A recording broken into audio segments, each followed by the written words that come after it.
Mesdames et messieurs, bonjour, bonsoir, selon votre point géographique.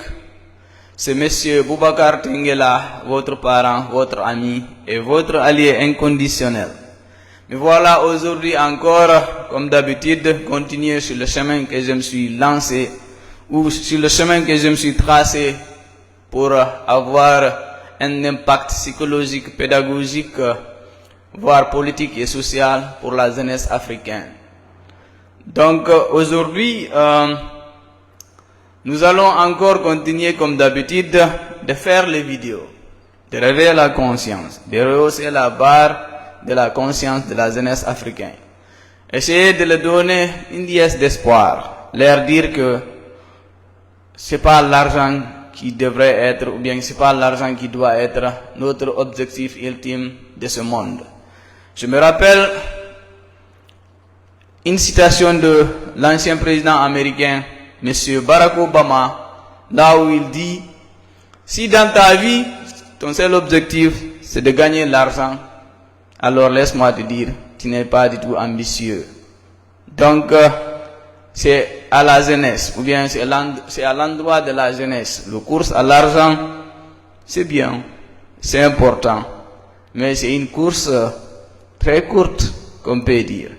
Donc, aujourd'hui, nous allons continuer la deuxième phase sur l'histoire de France, ou bien l'histoire de la France.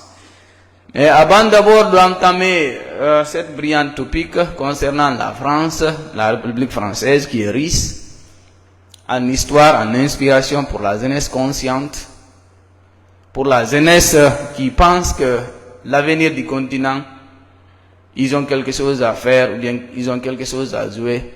Donc, nous allons essayer ensemble de voir qu'est-ce qu'on peut apprendre ou bien retenir de l'histoire de France. Imaginez-vous aujourd'hui, dans notre monde, notre présent, un jeune africain qui a l'âge de 25 ans. 25 ans, dans ton pays, il n'y a pas Internet, tu ne manges pas à ta faim. Tes parents, tu ne peux pas venir en aide.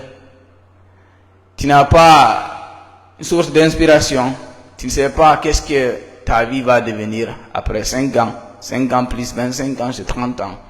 Tu t'es pas marié. Tu n'as pas encore d'abord de travail. Dans ton propre pays, tu es marginalisé parce que tu es venu de telle localité, tu es venu de telle ethnie. Qu'est-ce que en 25 ans, ou bien un jeune comme toi, comme moi, à l'âge de 25 ans, a fait en Europe, précisément en France, qui est le nom de Napoléon Bonaparte. Napoléon Bonaparte, à l'âge de 25 ans, il était déjà général. Donc, 25 ans en République de Guinée, 25 ans, un jeune de 25 ans, qu'est-ce que tu fais dans ta vie? Dis-moi, s'il te plaît, 25 ans, qu'est-ce que tu fais dans ta vie? Si tu es Peul, avec 25 ans, qu'est-ce que tu fais de ta vie? Si tu es Malinké, avec 25 ans, qu'est-ce que tu fais de ta vie? 25 ans, tu es Soussou, qu'est-ce que tu fais de ta vie? Donc, rappelle-toi, dans un autre coin du monde, dans un autre endroit de ce monde-là, dans un autre pays de ce monde, un jeune comme toi a pu changer le cours de l'histoire. Un jeune comme toi a pu changer le destin de l'humanité. 25 ans, il n'avait pas l'internet. 25 ans, il n'avait pas de téléphone. Mais il a pu impacter le marche vers la marche du monde. Donc toi jeune, Peul, toi jeune, Malinké, toi jeune, forestier, qu'est-ce que tu fais de tes 25 ans? 25 ans, qu'est-ce que tu fais de tes 25 ans? Ne crois pas à ce qu'on te fait croire que le problème de ton pays est une fatalité. Toi, dans ton coin, tu peux décider de changer la marche de ton pays en te levant, en décidant de prendre conscience, de lutter d'abord contre ton ignorance.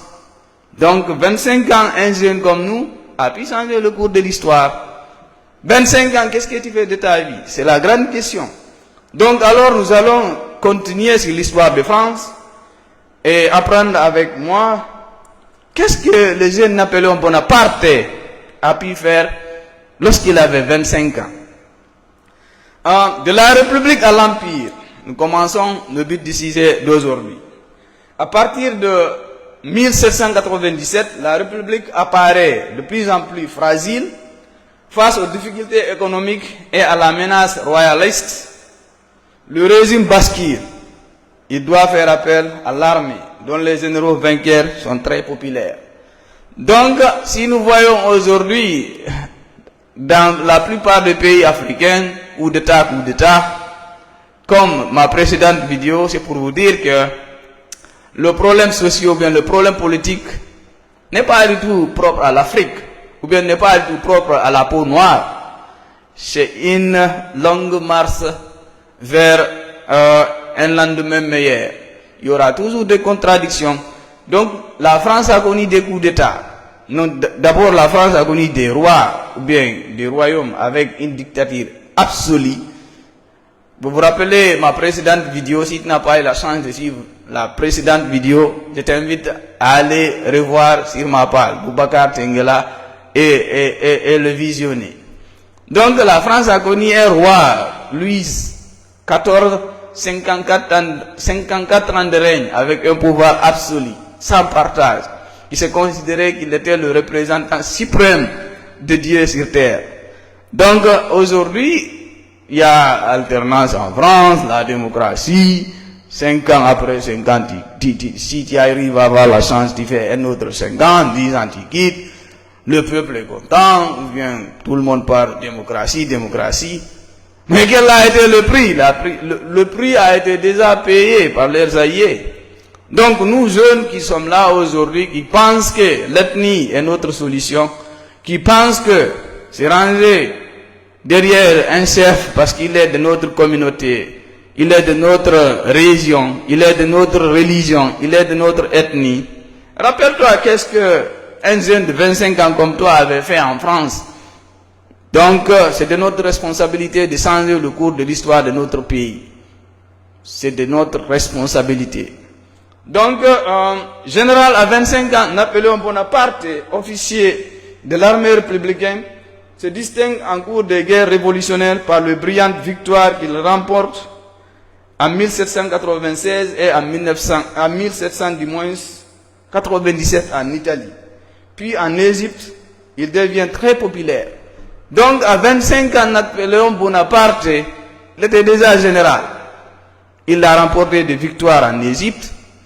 Il a remporté des victoires en Italie. Et donc, à 25 ans, il s'empare du pouvoir. Donc, imaginons maintenant 25 ans. Dans la plupart des pays francophones, actuellement, qu'est-ce qui domine la préoccupation de la jeunesse? C'est-à-dire des futilités. Aller sur TikTok, aller sur Facebook, ou bien aux réseaux sociaux, ou bien sur les réseaux sociaux en général. Faire de la comédie, devenir un rappeur. D'ailleurs, je viendrai un jour expliquer ma position sur le rap, notamment sur le star, sur les faux stars. C'est-à-dire, c'est montrer ou bien se faire croire aux gens que nous sommes riches. Quand je vois un jeune qui se considère, ou bien, oh, carrière musique, je suis pas du tout contre ceux qui optent pour la musique. Je suis pas du tout contre pour ceux qui pensent que le rap est leur vocation. Mais je sais que je connais un pays qui est les États-Unis d'Amérique. La majeure partie des jeunes qui optent pour le rap ici, c'est parce qu'ils n'ont pas d'autres options. C'est parce qu'ils n'ont pas d'autre choix. C'est pourquoi ils optent pour cette vocation. Devenir rappeur. La majeure partie de ces gens-là, c'est des criminels. Je ne suis pas là à le marginaliser, mais imagine-toi, tu séjournes en prison, 2 ans, 3 ans, tu reviens. Après la prison, tu n'as aucune autre alternative pour trouver un boulot, un travail. Ta seule option, c'est de chanter, faire danser les gens. Pour peut-être demain devenir un star. Et le star là, il y a quelque chose qui est cassé aux gens. Il y a quelque chose qui est cassé que nous, citoyens lambda, on ne peut pas voir. mais pour sélectionner, regardez autour de vous, les musiques que vous écoutez, les rappeurs que vous voyez, comment ils viennent et comment ils deviennent stars ou bien rappeurs, à la fin, qu'est-ce qu'ils deviennent. Donc il y a un système qui fait que une espèce d'ethnie ou bien de race est sélectionnée à chaque instant pour devenir soi-disant référence pour la jeunesse, pour les endoctriner, les faire rentrer ou bien les faire diriger vers les futilités. Pourquoi aux États-Unis d'Amérique, on ne peut pas retrouver un Chinois rappeur, ou bien un Asiatique rappeur, ou bien un Français rappeur influent? Posez-vous la question, vous allez comprendre c'est quoi ou bien quel est le rôle du rap. Donc, Napoléon Bonaparte, à 25 ans, il s'empare du pouvoir. Rentré en France, il est accueilli comme le sauveur de la République, à 25 ans.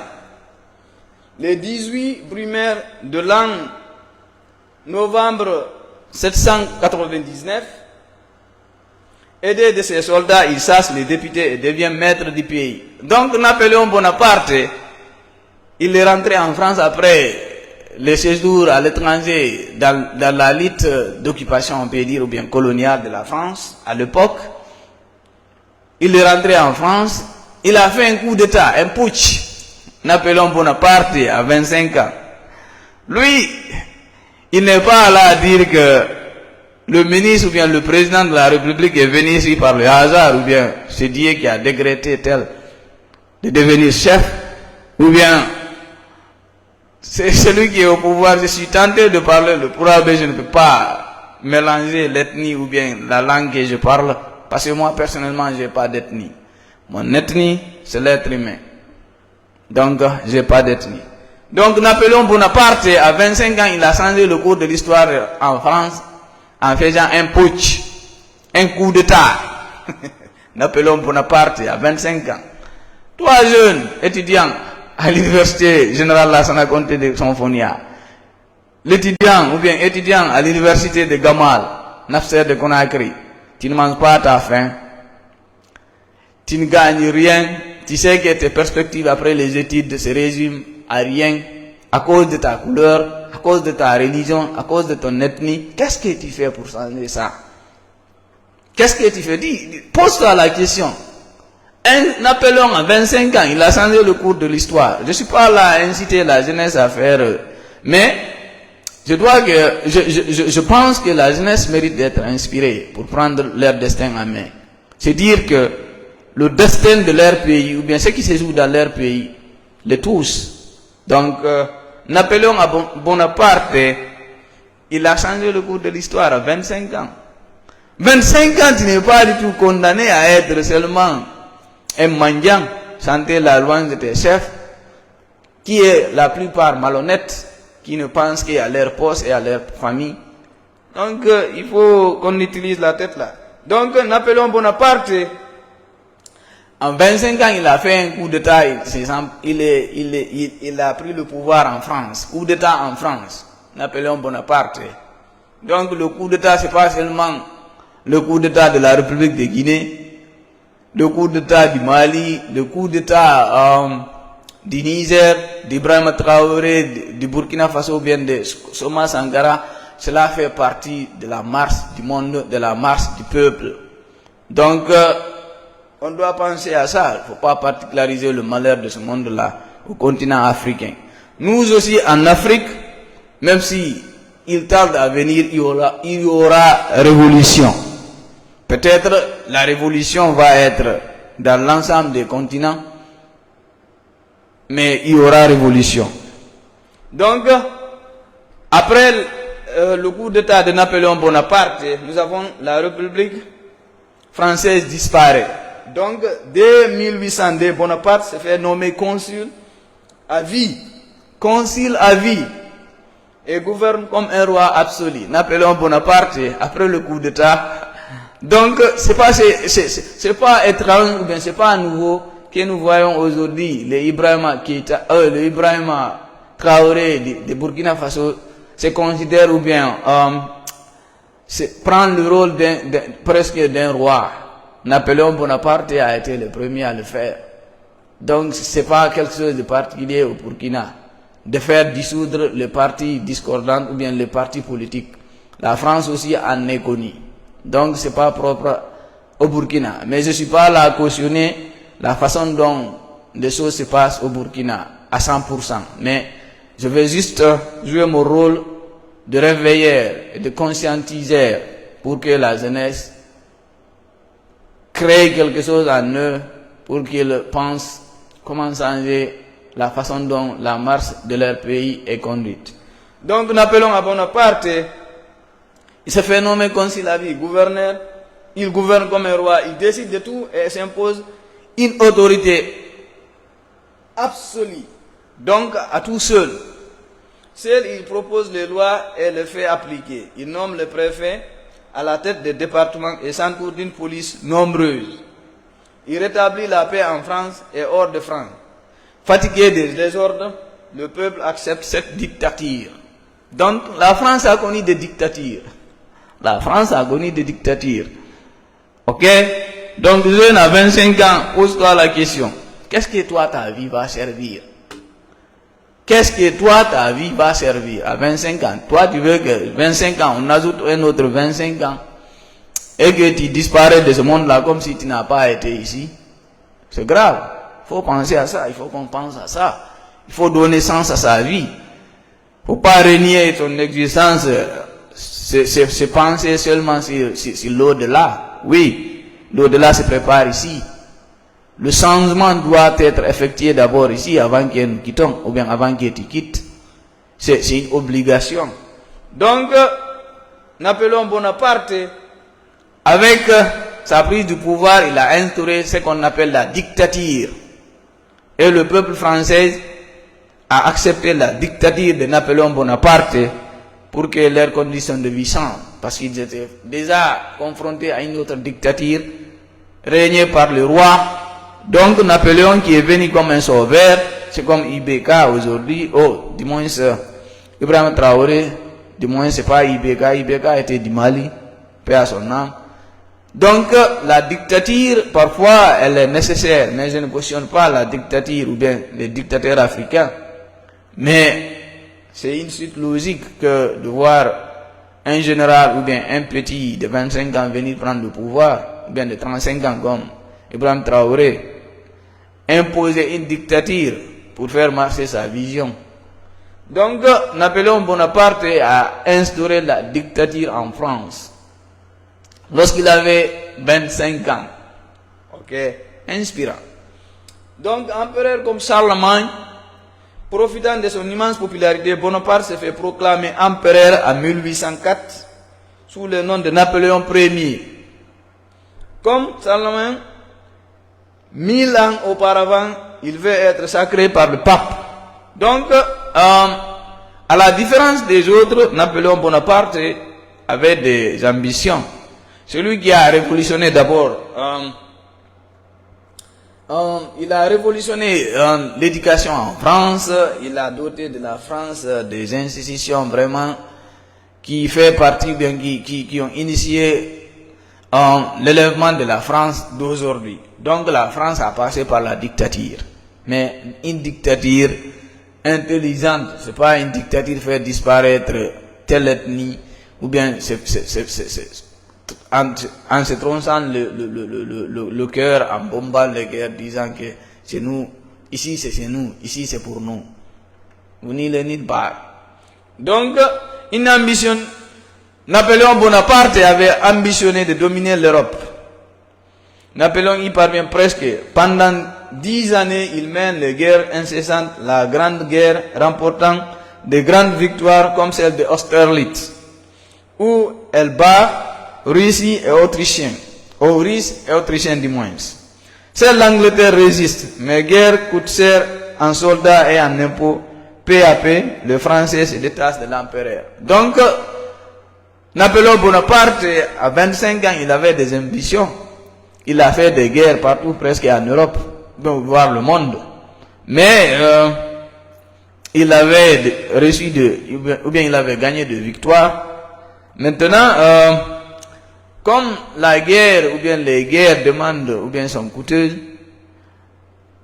au finish, le peuple, ou bien la population française, avait fini par le lâcher, ou bien par se détacher de ses ambitions. Mais aujourd'hui, nous allons parler un peu des génies de Napoléon Bonaparte. Napoléon Bonaparte, il était très intelligent, il faut le noter.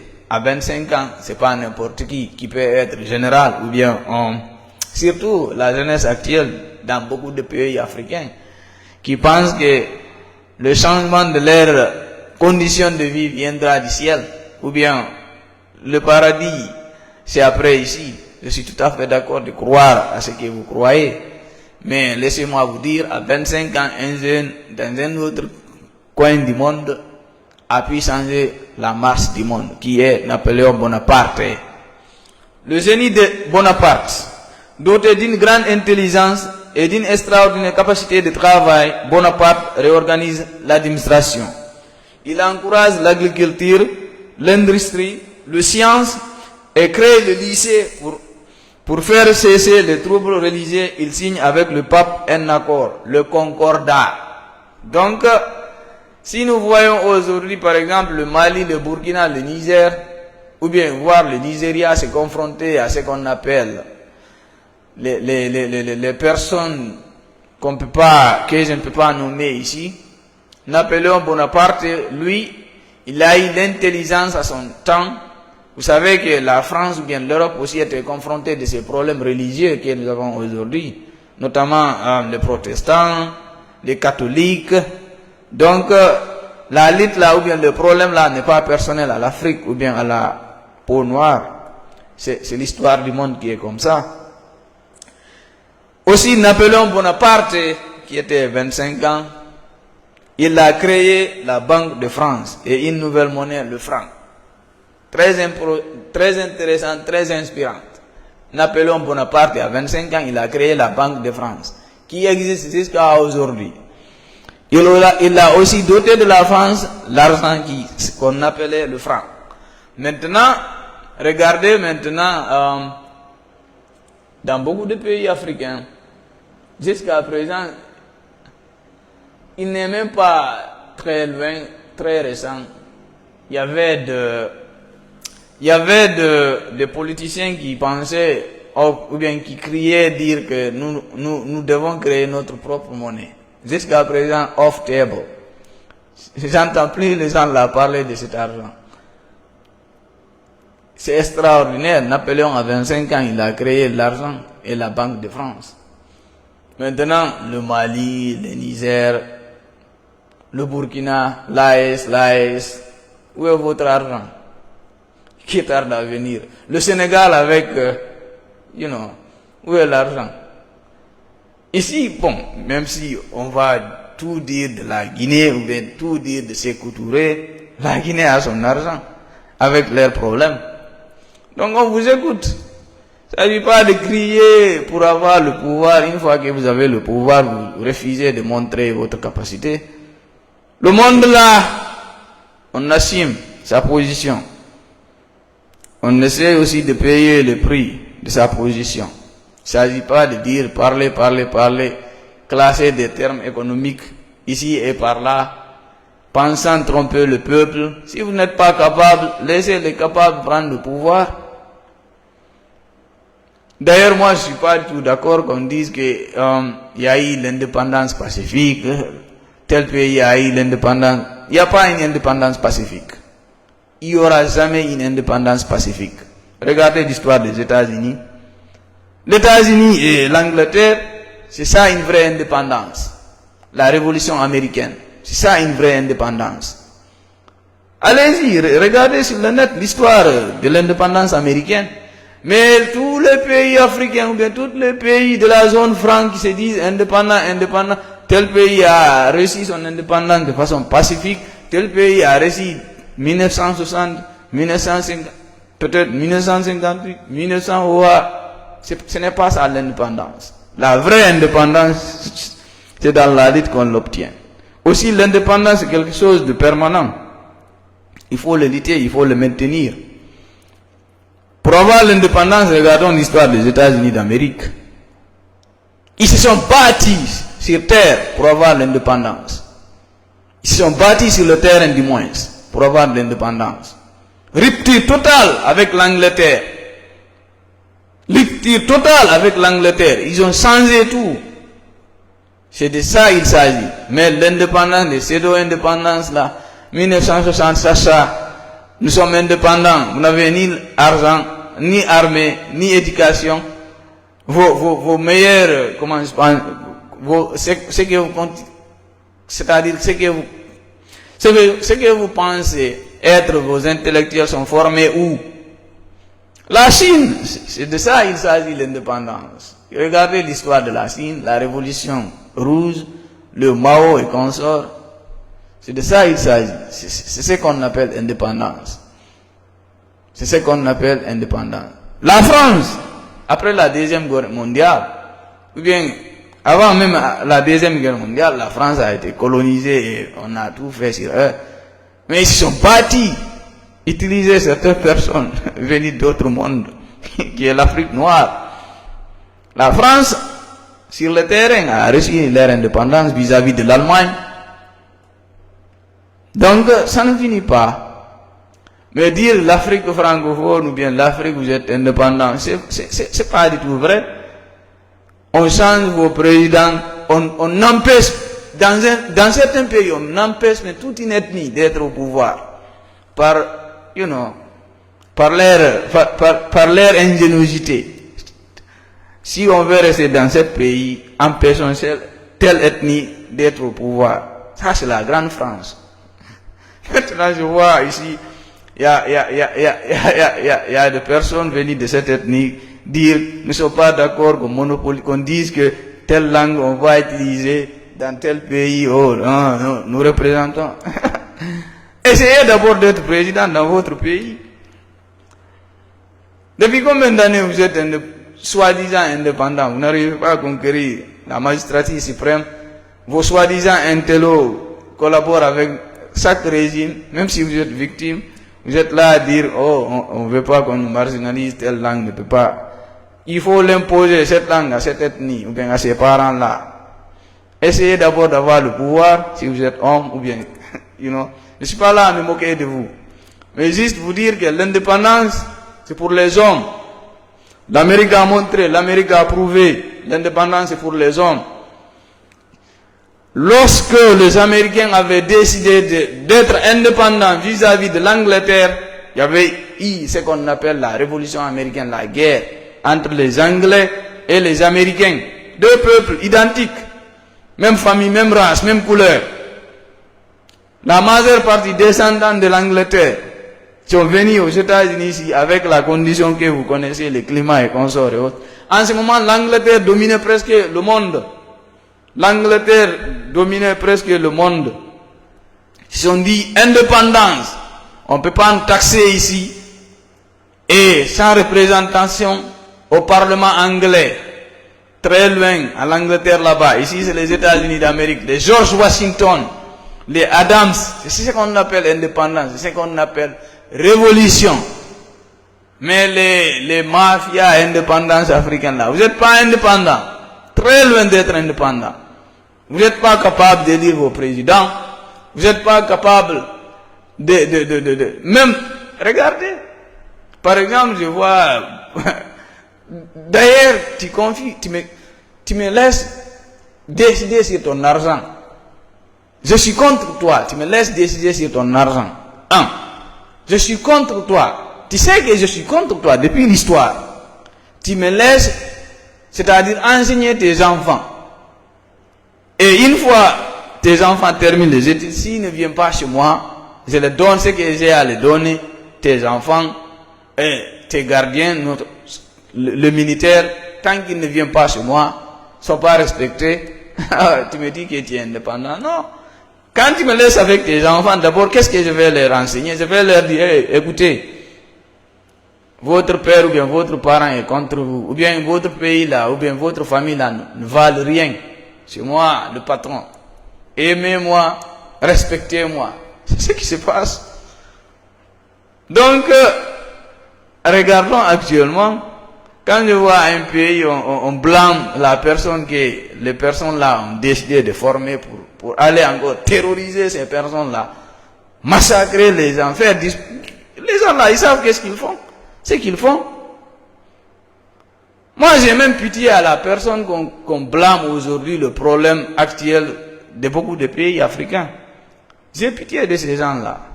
Les gens là, ce n'est que des pions, ils sont pas libres, you know. Regardez leur parcours. Regardez, avant, ok, je ne fais pas ça. On te dit, non, comment ça? Tu ne peux pas faire ça. C'est moi qui t'ai créé. Tu sais ce que je te dis. Les gens te croient, ne croient pas, soit c'est pas ton problème. Tu sais le chemin que je t'ai tracé.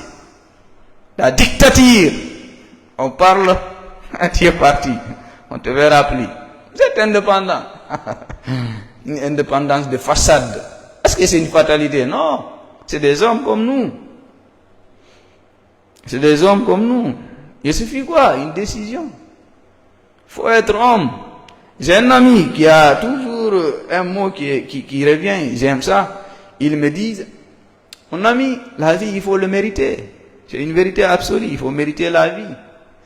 Mais en disant, oh, ok, je t'aime pas parce que tu es de telle ethnie, ou bien on te laisse pas être président parce que tu es de telle ethnie, ou bien je fais semblant comme si je défends mon ethnie, une fois on me donne un poste de responsabilité, j'oublie l'ethnie, je regarde l'intérêt. J'oublie l'ethnie, je regarde l'intérêt. Mais j'ai dit, dans l'opposition, oh, ok, cherchons ça, l'ethnicité, on ne veut pas, ah, ok. Tu m'appelles au téléphone dans la nuit. Ok, monsieur tel, tu veux avoir un poste. Ok, réunis ton ethnie. Ok, j'oublie mon ethnie. Faut le massacrer. Laisse-moi être à côté de toi. C'est ce que je cherche. Donc, le seul pays au monde qui a obtenu l'indépendance, pour moi, c'est les États-Unis d'Amérique, sur le terrain. Fight.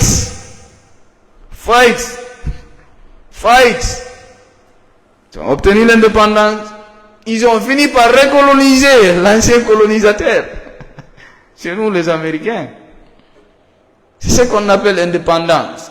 Le dollar américain, géré, créé par les États-Unis d'Amérique, dans le trésor américain.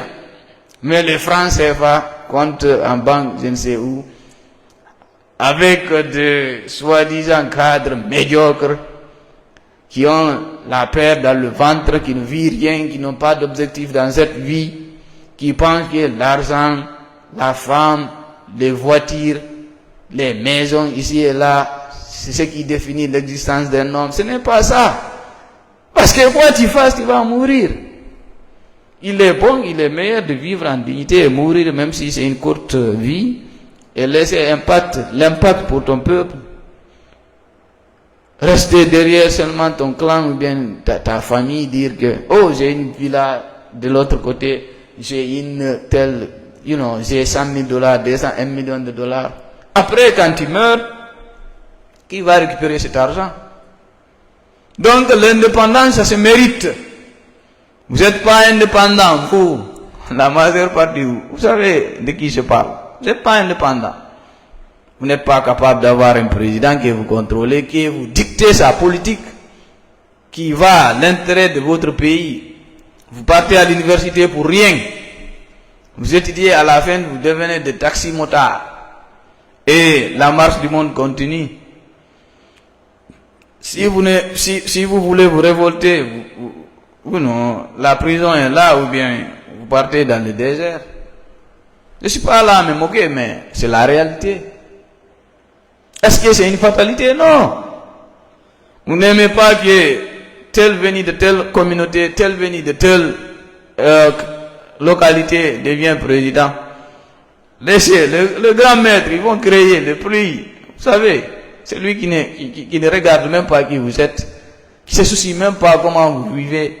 On va lui créer, on va l'imposer sur vous. Les ressources de votre pays, on va chercher les Chinois en Chine là-bas, vous faire croire que c'est des Chinois ou bien ils travaillent pour la Chine. Non, ils travaillent pour nous, la France.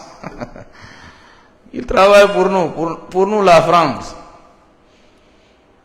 Et si vous criez, on change celui qui est sur vous, on envoie le plus pur. Le plus pur, qui n'a pas de pitié. Donc vous êtes indépendant. D'ailleurs, regardons maintenant. Un pays que je connais, il y avait un réseau téléphonique. Le réseau téléphonique là est disparu comme ça. Comme ça. Personne n'en parle. Les jeunes, c'est de remplir le stade, danser, chanter. Les femmes ou bien les filles, c'est TikTok. Continuons comme ça. Continuons comme ça. Donc, Napoléon Bonaparte, à 25 ans, il a changé le cours de l'histoire. C'est à nous de voir. Bien, c'est à vous de voir. Donc, je me limite à aujourd'hui. Prenez soin de vous. Chaque jour est une vie. Travaillons à la beauté des choses. Bye. Bye. Ciao.